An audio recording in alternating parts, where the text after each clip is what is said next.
신인간혁명 제24권 이케다 다이사쿠 어머니의 시 신이치는 그날 일기에 이렇게 썼다. 나를 지금까지 키워준 엄하고도 따뜻한 아버지가 돌아가시고 말았다. 아, 제대로 효도하지 못해 죄송스럽다. 내 나이 28. 옛날 사람에다 대쪽 같은 성품의 아버지. 봉건적이긴 해도 성실하고 도량이 크신 아버지. 과묵한 성격이셨지만 한 번도 야단을 맞아본 적이 없음을 반성. 수어 어번전을 모시고 1시간가량 독경과 창제를 하며 회양했다. 아버지를 떠나보낸 어머니의 슬픈 모습에 눈물이 난다.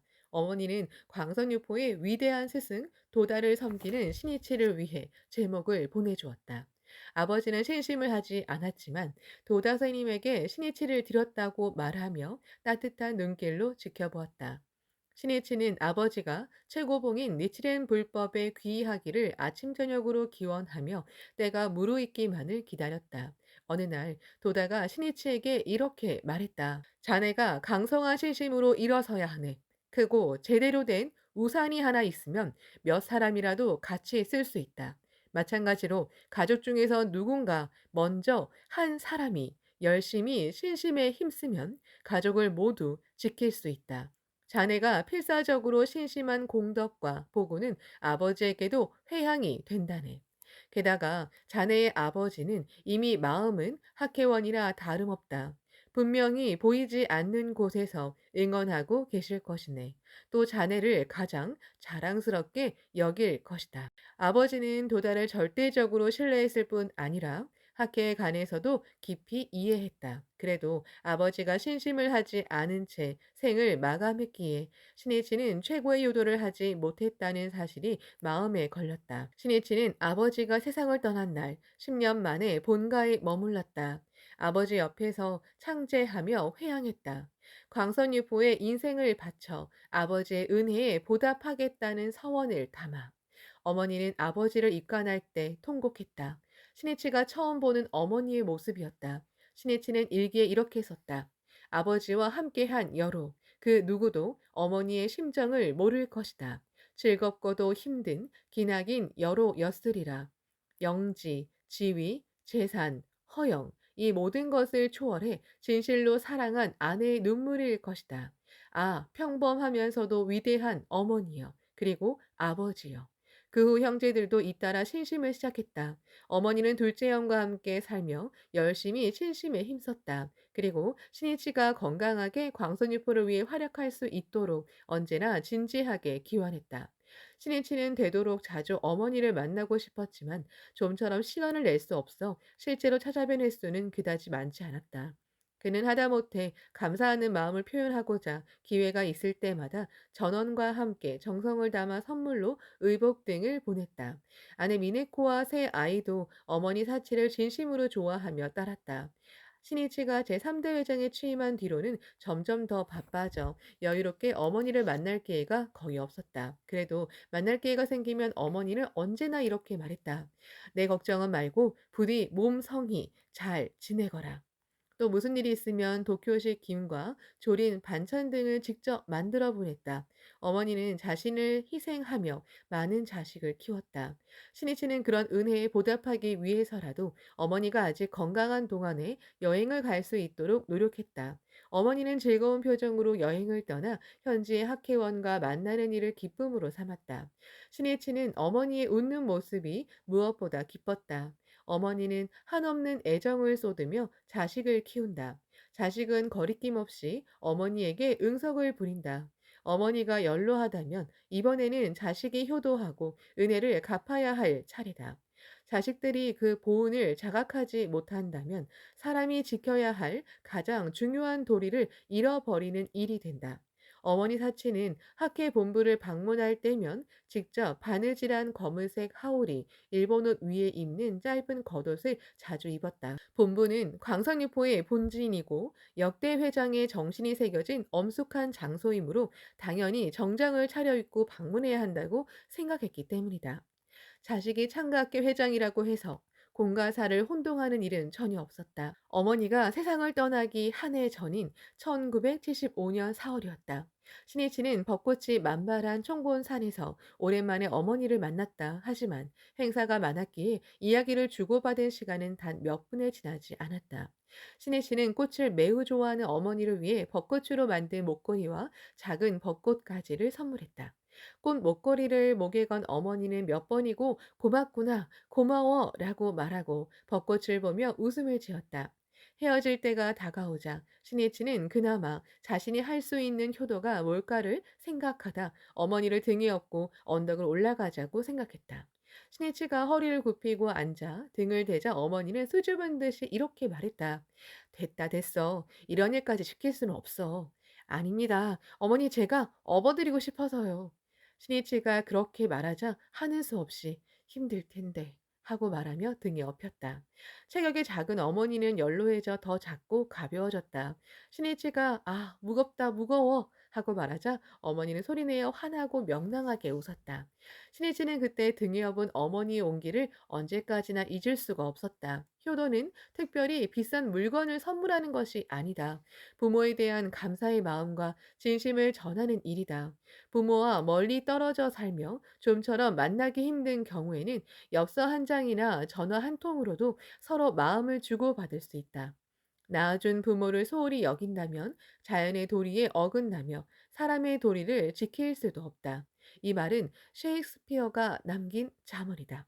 어머니 사치는 1976년에 들어서도 6월에는 건강하게 간사이로 여행을 떠났다. 하지만 월말부터 몸이 좋지 않아 자리에 눕는 날이 많아졌다.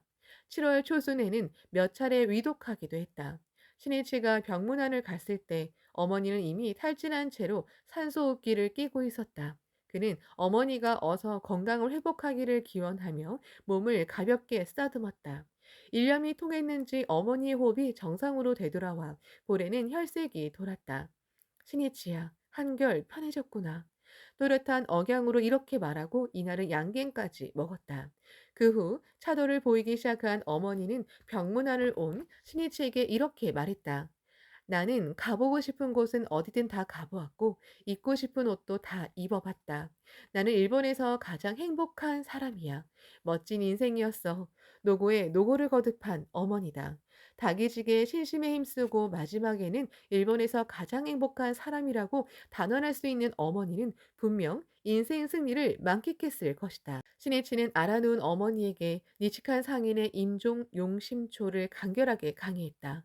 임종 용심초는 임종의 자세에 대해 니치칸 상인이 설한 글인데 어서와 경론 그리고 일반 책까지 인용하여 죽음을 맞이할 때 마음의 흐트러짐 없이 성불하려면 어떤 마음가짐이어야 하는지를 나타냈다. 마음이 흐트러지는 요인으로 단말, 마의 고통, 마의 작용, 처자식이나 제보 등에 집착하는 마음을 들었다. 이 중에서 단말, 마의 고통은 다른 사람을 자주 헐뜯거나 남의 마음에 상처를 입힘으로써 초래한 결과라고 설하고 그렇게 되지 않으려면 평소부터 선행을 실천해야 한다고 가르쳤다. 참으로 임종은 인생의 총결산이라 해도 좋다. 니치칸 상인은 임종 용심초에서 법화 본문의 행자가 설령 좋지 못한 상으로 임종하더라도 성불은 의심할 바 없으며 임종의 때에 창제하는 사람은 반드시 성불한다고 밝히셨다. 신이치는 어머니 사치에게 니치칸 상인의 임종 용심초를 요약해서 강의하고 힘찬 어조로 말했다. 니치렌 대성인은 제목을 끝까지 부르면 반드시 성불할 수 있다고 약속하셨습니다. 전교 대사가 받으신 상전에도 임종의 때에 남묘 호랭개교라고 부르면 묘법의 공력으로 신속히 보리를 성취한다고 있습니다. 그리고 신일치는 옆에 있는 어서를 펼쳐 마스노 전답서를 배독했다. 퇴전 없이 수행하여 최후 임종의 때를 기다려 보시라. 묘각의 산에 달려 올라가 사방을 쫙 바라보니 유쾌하도다. 법계는 접광토로서 유리를 가지고 땅으로 하고 금의 밧줄로서 팔의 길에 경계를 했으며 천으로부터 사종의 꽃이 내리고 허공에서 음악이 들리며 제불보살은 상락 아정의 바람에 산들거리고 오락 쾌락 하시느니라. 우리도 그 수에 들어가서 유희하고 즐기게 될 것은 벌써 다가왔도다. 어서 1386조. 대성이는 퇴전하지 말고 불도수행을 거듭해서 마지막 임종의 때를 기다려 보십시오. 그렇게 하면 반드시 적강토에 갈 수 있습니다. 라고 말씀하셨습니다. 그리고 그 세계관에 이렇게 말씀하셨습니다.